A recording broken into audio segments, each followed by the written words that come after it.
10 choses que vous ne saviez pas à propos des objets du quotidien. Les 2 petits trous sur les Converse. Vous croyez que les 2 petits trous sur les célèbres baskets étaient là pour évacuer la transpiration ou même juste pour faire joli? Détrompez-vous, ils ont une réelle utilité. Si vous glissez l'embout de votre lacet en boucle dans le premier trou latéral opposé, puis l'autre avant de finir votre laçage, vous allez pouvoir ajuster votre chaussure à votre goût au plus près de votre cheville. Il ne vous reste plus qu'à le faire dès que vous mettrez des Converse et à nous dire ce que vous pensez de ce nouveau type de laçage. La boucle au dos des chemises d'hommes.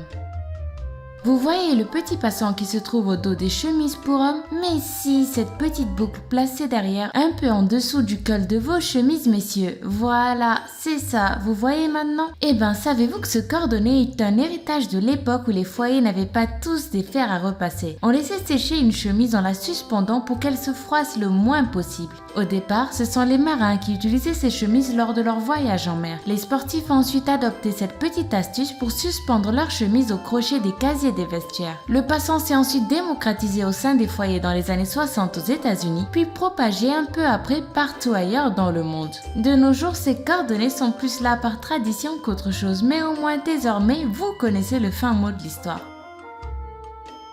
Le trou au sommet du capuchon d'un bic. Les enfants en bas âge adorent mettre dans leur bouche tout ce qu'ils arrivent à attraper avec leurs mains. Cela cause beaucoup d'incidents, notamment des étouffements en avalant le capuchon d'un stylo par exemple, objet tout aussi répandu que mordillé. Bic a donc pensé à protéger petits et grands et à rajouter un trou au sommet du capuchon de ses stylos. Un orifice qui permet à l'air de circuler au cas où le capuchon resterait bloqué dans la gorge. Et c'est vrai que ce tout petit changement a déjà sauvé beaucoup de vies. La petite poche intégrée dans la poche des jeans.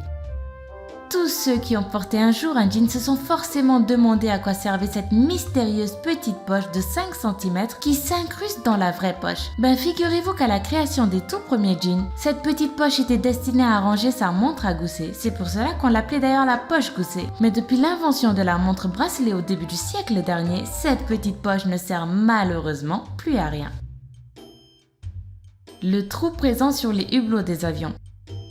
Avez-vous déjà pris l'avion? Si c'est le cas, je suis persuadée que vous avez remarqué ce petit trou qui est présent sur chaque hublot de l'avion. Vous êtes-vous déjà demandé à quoi il pouvait bien servir? Pour comprendre l'utilité de ce petit trou dit de respiration, il est important de savoir qu'un hublot est composé de 3 vitres distinctes. La première est en plastique et se trouve à l'intérieur et les 2 autres sont fabriquées en verre et se trouvent vers l'extérieur. Le petit trou lui est situé dans la vitre du milieu et sert à diriger la pression de la cabine sur la vitre extérieure. Ainsi, si cette dernière se brise, la vitre intérieure peut maintenir la pression et permettre aux passagers de respirer jusqu'à ce que l'avion réussisse à atterrir. Le petit morceau de bois en haut d'une paire de baguettes.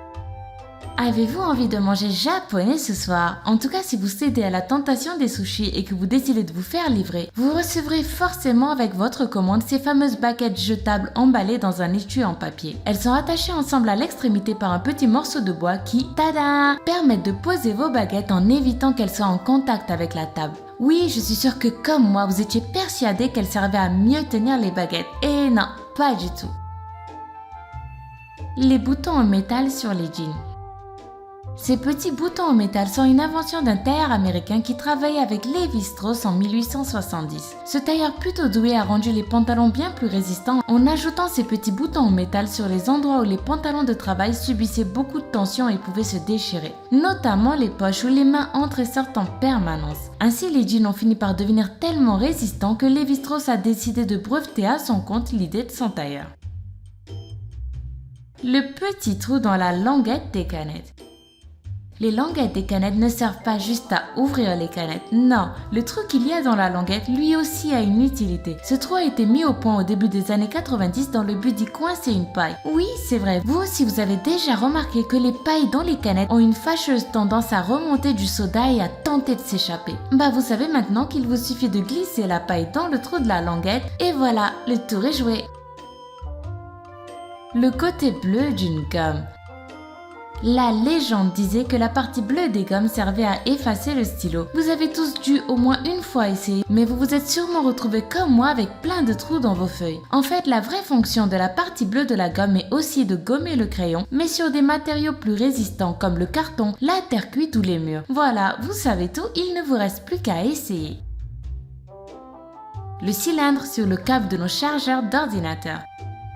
Vous connaissez ce cylindre qui se trouve sur le fil de votre chargeur de PC? Oui, celui-là même qui vous embête quand vous essayez d'enrouler le fil. On a tous l'impression que les fabricants se sont juste amusés à nous compliquer la vie au moment du rangement du chargeur, mais en fait, ce cylindre est très important pour votre ordinateur. C'est une sorte de mini-ordinateur appelé perle de ferrite. Il protège les signaux et empêche les ondes de vos appareils électroniques d'interférer les uns avec les autres. Je suis sûre que vous vous rappelez de ce petit bruit extrêmement désagréable du téléphone qui fait grésiller la radio. C'est ce qu'on appelle des interférences radio et la ferrite va empêcher par exemple que la fréquence de votre ordinateur fasse grésiller votre téléphone portable. Voilà, maintenant on sait que le cylindre de ferrite n'est pas là juste pour nous embêter quand on range le chargeur. Voilà, c'était 10 choses que vous ne saviez pas à propos des objets du quotidien. Avez-vous appris quelque chose dans cette vidéo? Dites-le nous en commentaire. Sinon, si par bonheur cette vidéo vous a plu, n'hésitez pas à mettre un pouce en l'air juste en dessous et à vous abonner pour ne pas rater la prochaine vidéo du Lama Fâché. Vous pouvez aussi nous rejoindre sur nos réseaux sociaux si vous en avez envie et cliquez sur la description pour consulter nos sources. Bye bye!